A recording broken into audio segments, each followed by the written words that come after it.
چەند زانیاری گرنگ دەربارەی وڵاتی قەتەر.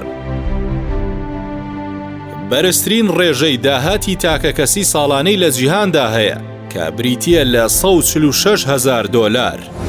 دووەم وڵاتی جیهانە لە ژمارەی ملیۆنێرەکان کە نزیکەی 30,000 ملیۆنێر لەو وڵاتەدا هەیە.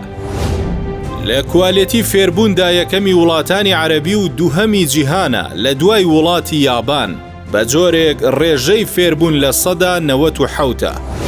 لە کوالێتی تەندروستیدا یەکەمی وڵاتانی عەرەبیە و شەشەمین وڵاتی جیهانە. لە دژایەتی گەندەڵیدا یەکەمی وڵاتانی عەرەبی و 20ەم وڵاتی جیهانە.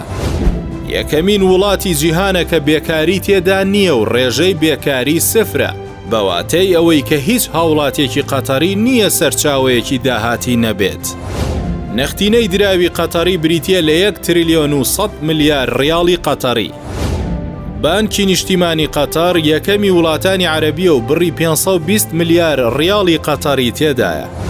سندوقی سیادی قەتەر بڕی 300 ملیار دۆلاری تێدایە و ئەمەش هێز و هەیبەتێکی داوە بە بواری دارایی و جەرەیانی ئەم پارێژ لە 39 وڵاتی جیهاندایە و زۆری نەشیان وڵاتی ئەوروپین. پشکی لە گەورەترین بانکەکانی جیهان هەیە وەک بارکلی و کریدیت. ساڵانە 6 ملیار دۆلار بۆ پرۆژەی توێژینەوەی زانستی تەرخان دەکات.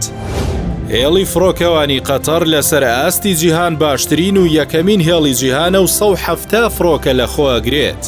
تۆڕی مۆبایلی قەتەر لە 7 وڵات کارەکات و 7 ملیۆن بەشداربووی هەیە. وڵاتی قەتەر خاوەنی لە 128 بورجەکانی لەندەنە. هەموو هاوڵاتیانی قەتەر لەسەر بودجەی دەوڵەت چارەسەری نەخۆشی وەرەگرن و ئەگەر هەر هاوڵاتێکی قەتەریش لە دەرەوەی وڵات نەخۆش بکەوێت هەر لەسەر حسابی دەوڵەت چارەسەرەکرێت. تاکە وڵاتی جیهانە کە ئاو کارەبا بە خۆڕاییە و هیچ جۆرە باجێکیش لەسەر هاوڵاتیان نییە.